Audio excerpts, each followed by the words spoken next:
성도된 우리에게 어려움이 있을 때, 그리고 고난의 시간들을 우리가 맞이할 때, 여러분, 성도인 우리는 그것을 어떻게 생각해야 되는 것입니까?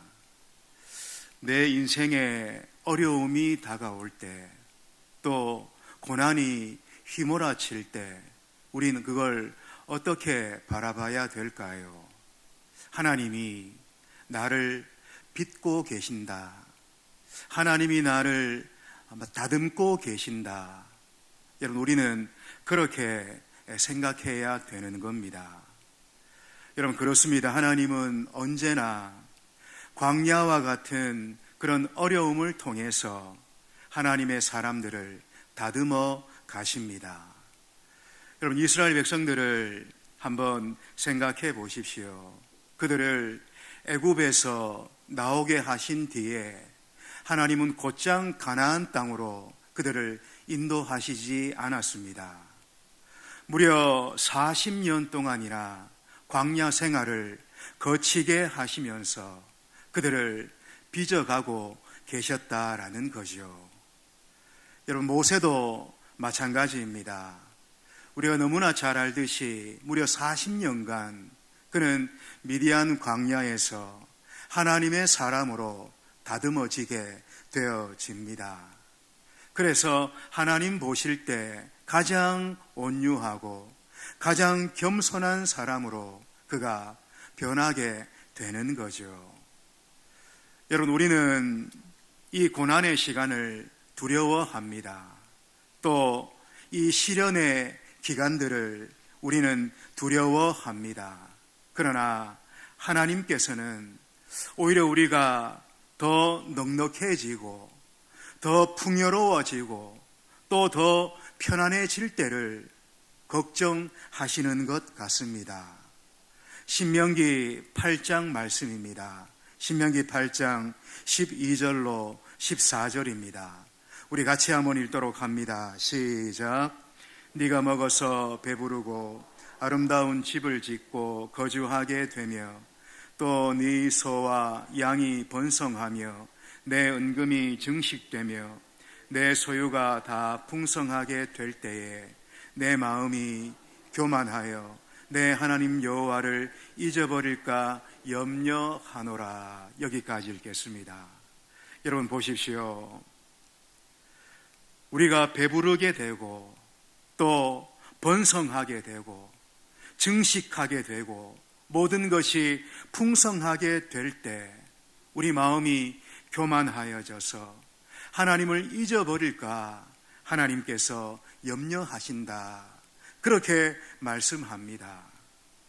여러분, 하나님은 우리를 어떤 사람으로 다듬어 가시기를 원하시는 겁니까? 우리를 어떤 사람으로 빚어 가시기를 그분은 원하실까요? 여러분, 그건 바로 하나님과 동행하는 사람, 그분과 늘 동행하는 그런 사람으로 우리를 다듬어 가시기를 원하십니다.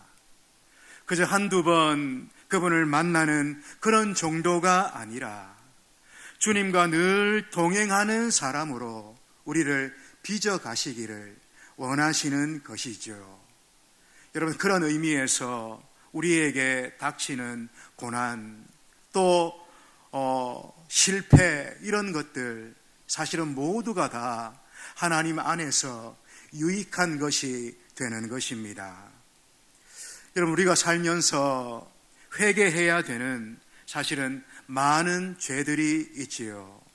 탐심이나 자만이나 불순종하는 것, 사실은 말할 수 없이 많은 그런 회개해야 될 그런 죄들이 있습니다.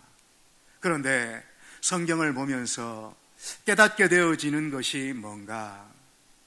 우리가 짓는 많은 죄들은 사실은 한 가지 죄에서 비롯이 된다는 것, 그걸 우리가 깨닫게 됩니다.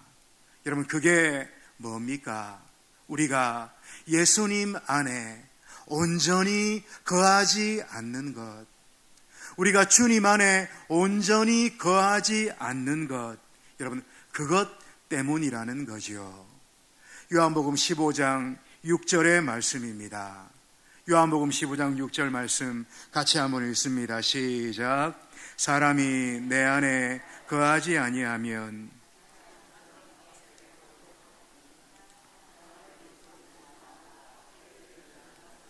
상반절 보십시오. 사람이 내 안에 거하지 아니하면 밖에 버려져 마르게 된다. 그렇게 말씀합니다. 여러분 꼭 기억해야 됩니다. 예수님 안에 거하지 않는 것, 그분 안에 온전히 거하지 않는 그 죄가 여러분 사실은 가장 큰 죄라는 것 우리가 기억해야 됩니다.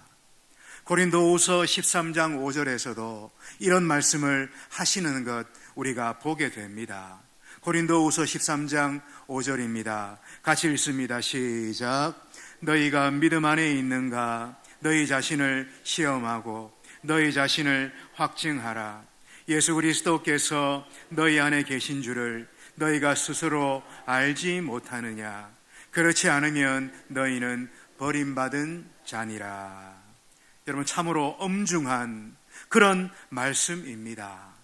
우리가 이 말씀 앞에서 우리 자신들을 때때로 우리는 검사하고 점검하고 또 확인해야 된다. 그렇게 생각합니다. 여러분, 진실로 내 안에 예수님께서 계십니까?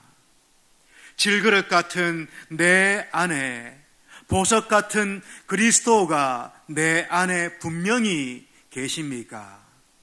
여러분, 그분과 친하게 지낼 뿐만 아니라 친밀하게 그렇게 동행하며 그렇게 살아가고 계십니까?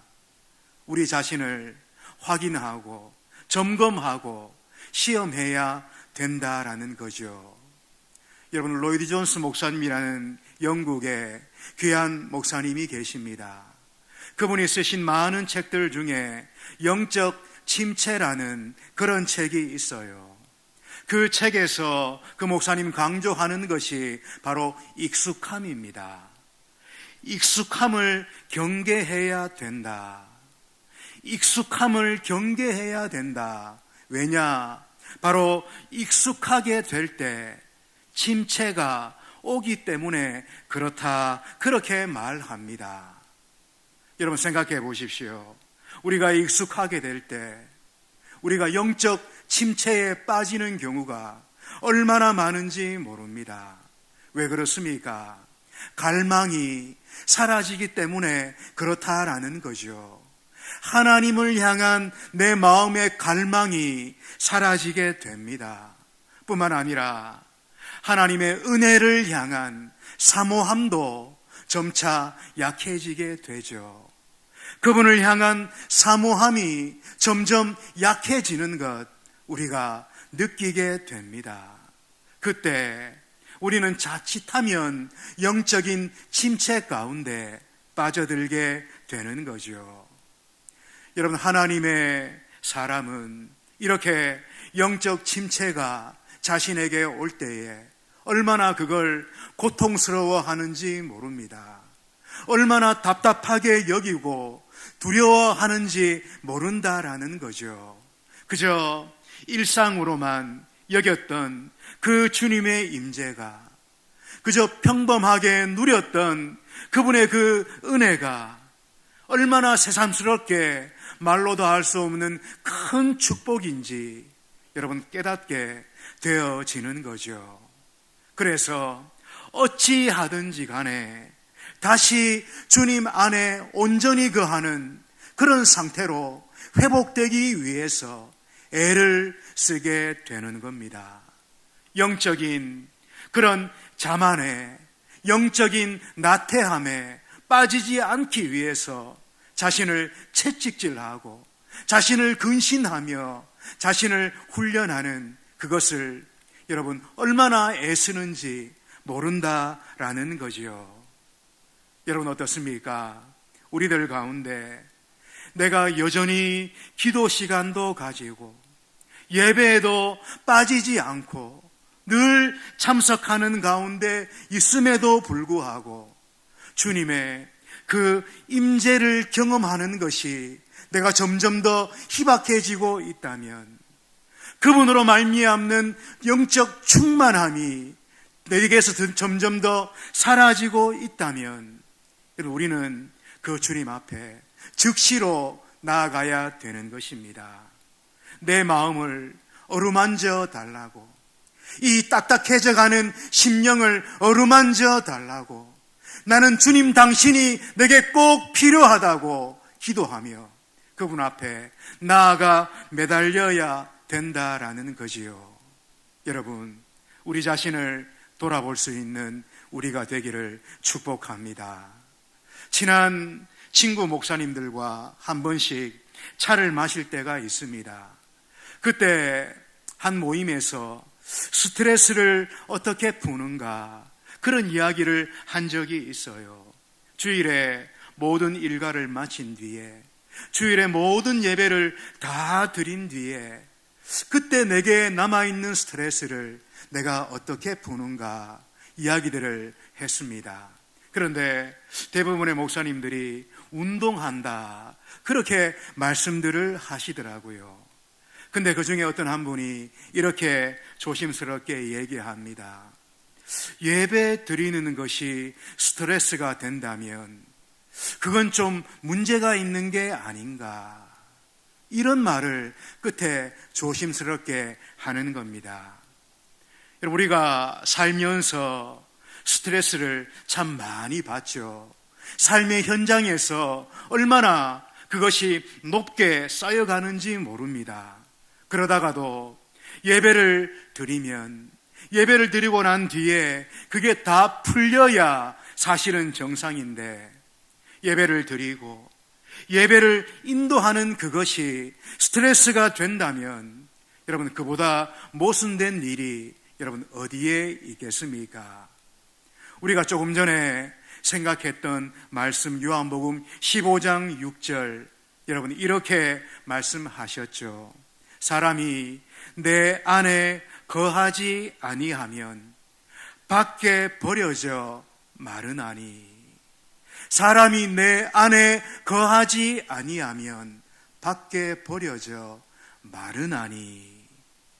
여러분, 그러니까 예배를 드려도, 기도를 하고 봉사를 해도, 찬송을 하고 심지어 설교를 해도 주님 안에 온전히 거해 있지 않으면 스트레스가 될 수 있다라는 것입니다.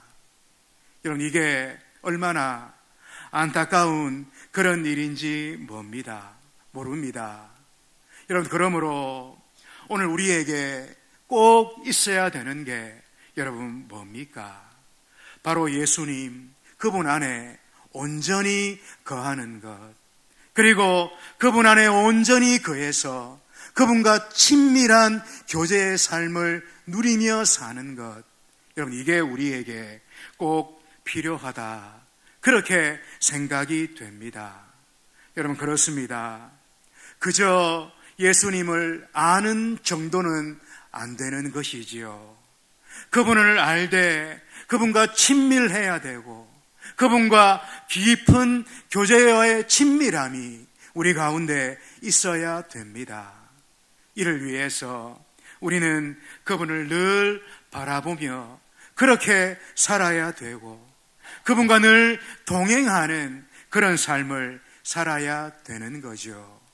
이렇게 살아가는 우리가 되시기를 주의 이름으로 축복합니다. 여러분, 우리가 잘 아는 에녹 어떤 분입니까? 하나님과 동행하다가 죽음을 맛보지 않고 들림받은 그런 분이죠. 하나님과 동행했다, 그렇게 말하는데 여기 이 동행했다, 이 말은 한두 번 함께 한 것을 말하는 것이 아닙니다. 이 동행하는 건 어떤 의미에서 함께 사는 것을 말하는 거죠. 여러분, 그렇게 하나님과 동행하기 위해서 여러분 반드시 순종함이 우리에게 있어야 됩니다. 한번 생각해 보십시오. 두 사람이 끝까지 동행하려면 누군가 한쪽은 반드시 내 생각, 내 주장, 내 판단, 이걸 접어야 됩니다. 계속해서 내 주장만 한다면, 계속해서 내 이야기만 한다면 두 사람 같이 동행하기가 어렵겠죠. 여러분, 하나님과 나 둘 중에 누가 내 생각, 내 주장, 내 판단을 접어야 될까요? 우리가 순종해야 되는 것입니다. 뿐만 아니라 여러분, 이 에녹은 벽 보고 혼자 살면서 하나님과 동행한 사람이 아니다, 그렇게 성경이 말합니다. 에녹 그에게 가정이 있었다고 성경이 이야기하고 있는 거죠. 창세기 5장 22절의 말씀입니다. 창세기 5장 22절 같이 한번 읽습니다. 시작. 무두셀라를 낳은 후,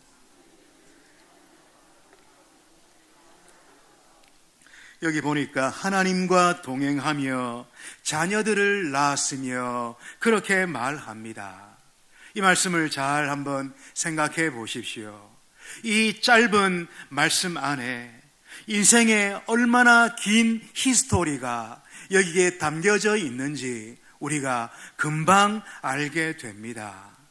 여러분, 그러니까 이 에녹, 우리처럼 똑같은 일상의 삶을 살았다라는 겁니다.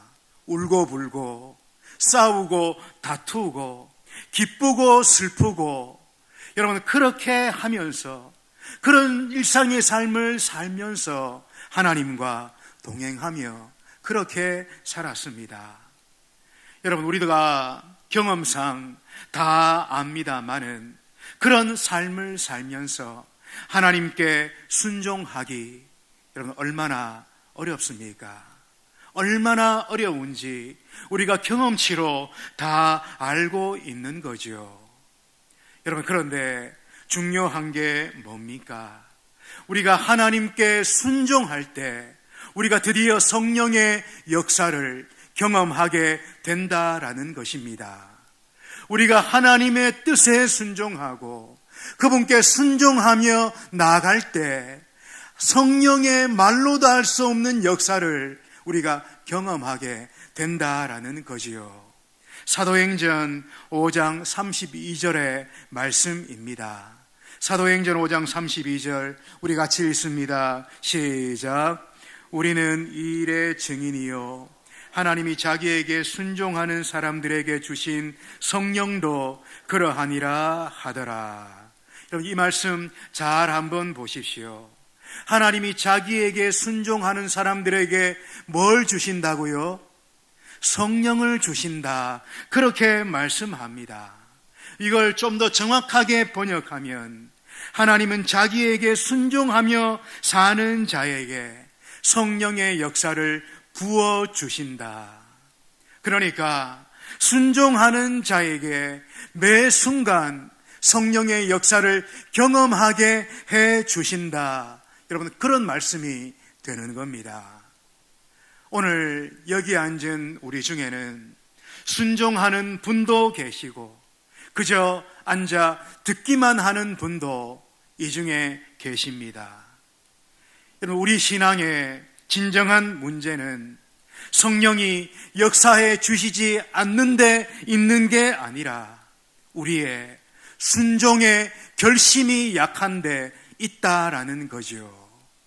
우리가 순종할 마음이 없는 게 우리 신앙의 참된 문제라는 것입니다. 여러분, 왜 순종하지 못할까요? 교만하기 때문에 그렇습니다. 내 중심이, 내 마음이 하나님의 말씀보다 내 생각과 내 판단을 내가 더 인정하고 더 따라 살기 때문에 순종이 어려운 거지요. 다른 말로 겸손함이 우리에게 결여되어 있기 때문에 여러분, 그렇다라는 겁니다. 우리가 너무나 잘 알고 있는 앤드류 머레이라는 그런 귀한 목사님이 계십니다. 그분이 쓴 아주 오래된 책 중에 겸손이라는 책이 있어요. 여러분, 이 책에서 말하는 게 뭔가, 겸손이 얼마나 중요한가, 그걸 말합니다. 또 반면에 교만이라는 것이 얼마나 해를 끼치는가, 얼마나 위험한가, 그걸 말씀하고 있습니다. 우리가 잘 알듯이 아담과 하와가 선악과를 따먹은 그 죄의 본질이 여러분 뭡니까? 바로 교만이지요. 이 하와가 뱀의 말을 듣고 하나님같이 되려는 갈망이 마음속에 일어날 때 인간의 영혼 속에, 생명 속에, 또 피 속에 이 교만이라는 독소가 흘러 들어오게 된 거죠. 여러분, 이 교만에서 세상의 모든 잘못된 것의 원인이 있고, 또 잘못된 모든 불행의 원인이 바로 이 교만으로부터 시작이 되는 겁니다. 전쟁이나 다른 온갖 고통이나 욕심이나 시기나 질투나 또 저기를 품는 그런 마음들, 또 우리 가운데 매일매일 경험되는 그런 불행들, 여러분, 이런 모든 것들의 그 원인이 바로 교만에서 시작이 되었던 것입니다. 여러분, 우리는 이 교만의 근원이 사탄에게서 있음을 우리가 그것을 분명히 깨닫고 알아야 내 안에 교만한 마음이 일어날 때 이게 얼마나 심각한 일인가, 하나님 앞에서 이게 얼마나 심각하고 해를 끼치는 일인가 우리는 알게 될 뿐만 아니라 날 구원하시는 예수님 그분께로 즉시로 달려가는 일들이 우리 가운데 일어나게 되는 거죠. 여러분, 예수님을 한번 생각해 보십시오. 그분이 보여주시는 성품의 모든 본질과 근본은 오직 이 겸손 한 가지로 귀결하게 됩니다. 하나님이신 그분이 이 땅에 오셨습니다. 이 땅에 인간으로 살아가시는 그분의 모든 삶을 보십시오.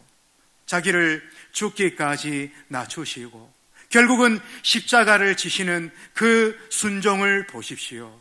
그리고 그분의 십자가의 죽으심과 부활하심 뿐만 아니라 지금도 그 모든 것들을 통해서 하나님께 영광을 돌리는 그분의 그 모든 사역과 또 성품을 보십시오. 여러분, 이 모든 것들이 바로 그분의 겸손에서 나오게 되는 것이지요. 여러분, 이 겸손은 우리가 가장 사모해야 되는 예수님의 성품이자 우리가 간구해야 되는 가장 중요한 것이 되는 겁니다. 다른 어떤 것보다도 우리는 이 겸손을 간구하고 구할 수 있어야 되는 거죠. 여러분, 성도된 우리의 삶이 이토록 메마르고 이토록 연약하고 또 이토록 열매가 지지부진한 것, 왜 그렇습니까? 다른데 이유가 있는 게 아니라 이 겸손의 중요성을 우리가 알지 못할 뿐 아니라 겸손이 우리 중심에 결여되어 있기 때문에 그렇다라는 것입니다. 여러분, 이 겸손을 한번 잘 생각해 보십시오. 겸손은 비굴과 다릅니다. 이 겸손은 내가 누구 앞에서 살아가고 있는가, 내가 누구의 눈 앞에서 지금 살고 있는가, 나를 판단하시고 나를 바라보시는 그분이 도대체 누구인가, 이걸 분명히 알 때 우리는 겸손의 중심을 가질 수밖에 없는 거죠. 그 겸손의 중심을 갖고 사는 사람들이 바로 참 하나님의 사람이 되는 겁니다. 하나님은 그런 겸손한 마음을 높이시고 그를 아름답게 이끌어 주십니다. 야고보서 4장 10절의 말씀이지요. 이렇게 말씀합니다. 주 앞에서 낮추라. 그리하면 주께서 너희를 높이시리라. 여러분, 하나님은 겸손한 자를 높여주십니다. 겸손한 자에게 말로 다 할 수 없는 더 큰 은혜를 허락해 주십니다. 겸손한 자는 복음의 능력을 경험할 뿐만 아니라 복음의 기쁨을 누리게 됩니다. 그런데 이 겸손을 진심으로 구하는 사람이 많지가 않다라는 거지요. 그러니 당연히 복음의 능력도, 복음으로 말미암는 기쁨도 누리는 이가 적을 수밖에 없는 것입니다. 여러분, 내 안에 예수님이 계시는지 우리가 확인해야 됩니다. 특별히 온유하시고 겸손하신 그분이 내 안에 살아 계시는지 우리가 확인해야 됩니다. 여러분, 다른 사람에 대해서, 특별히 그들의 연약함에 대해서 여러분 어떻습니까? 내 평소의 모습이 성질을 부리고 안달하는 그런 모습입니까? 불쌍하게 여기는 마음이 부족하고 긍휼히 여기는 그런 마음이 부족하다, 그렇게 여겨집니까?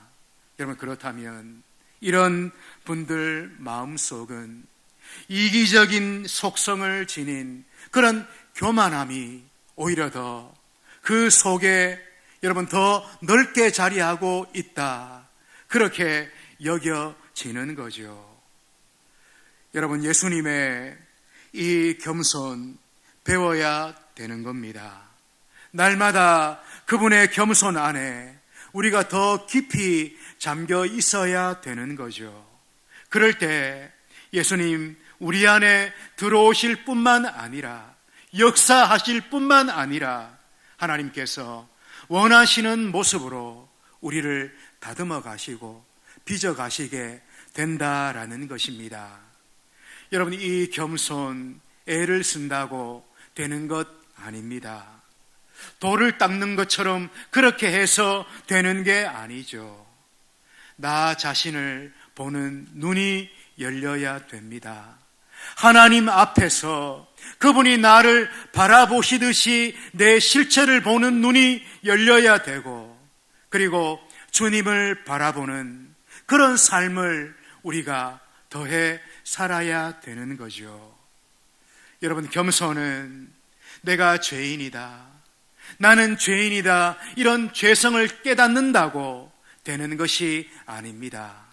주님 그분과 하나 되어지고 주님 그분과 연합되어지는 일이 우리 가운데 드디어 일어날 때 우리 안에 그분의 겸손이, 그분의 지혜가, 그분의 사랑이 우리 안에 들어오면서 우리가 주님 닮은 겸손한 모습으로 변화되게 되는 것입니다. 그래서 오늘 히브리서 기자는 우리에게 믿음의 주요, 우리를 온전케 하시는 이인 주를 바라보자, 그렇게 말씀하시는 거지요. 히브리서 12장 2절의 말씀입니다. 우리 같이 한번 크게 읽도록 하겠습니다. 시작. 믿음의 주요, 또 온전하게 하시는 이인 예수를 바라보자. 그는 그 앞에 있는 기쁨을 위하여 십자가를 참으사 부끄러움을 개의치 아니하시더니 하나님 보좌 우편에 앉으셨느니라. 아멘. 믿음의 주요, 또 온전케 하시는 이인 예수를 바라보자. 오늘 우리에게 이 예수님 바라보는 그 눈이 더 활짝 열리기를 축복합니다. 그래서 주님의 이 겸손으로 우리가 충만해서 강물 같은 그분의 은혜가, 또 말로 다 할 수 없는 성령의 역사가 우리가 남은 생에 살아가는 동안에 우리 삶 속에 충만하게 그렇게 경험되는 하나님의 사람들, 주의 백성으로 이 땅을 살아가시기를 주의 이름으로 축원드립니다. 기도하겠습니다. 아버지 하나님, 믿음의 주요, 또 온전하게 하시는 이인 예수를 바라보는 저희가 되기를 원합니다. 특별히 겸손함으로 그분 안에 거하고 그분과 동행하며 그분을 사랑하며 삶으로 말미암아 드디어 우리 안에 주님의 그 마음 겸손함이 넘쳐나게 하시고 이를 통하여서 하늘로부터 우리에게 주시는 말로도 할 수 없는 주님의 은혜와 역사를 살아있는 동안에 경험하며 살아가는 저희들이 되도록 성령으로 함께해 주시옵소서. 예수님 귀하신 이름으로 기도하옵나이다. 아멘. 찬송가